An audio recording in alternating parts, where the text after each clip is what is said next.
வாழ்வான வாழ்வெனக்கு வந்ததென்று நான் இருந்தேன். பாழான நாளிதென்று பார்த்தவர்கள் கூறவில்லை. வாழ்வான வாழ்வெனக்கு வந்ததென்று நான் இருந்தேன். பாழான நாளிதென்று பார்த்தவர்கள் கூறவில்லை.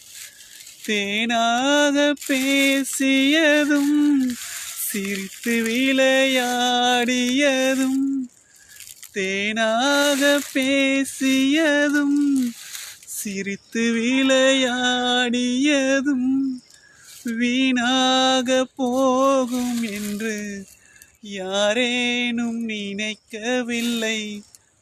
வானுயர்ந்த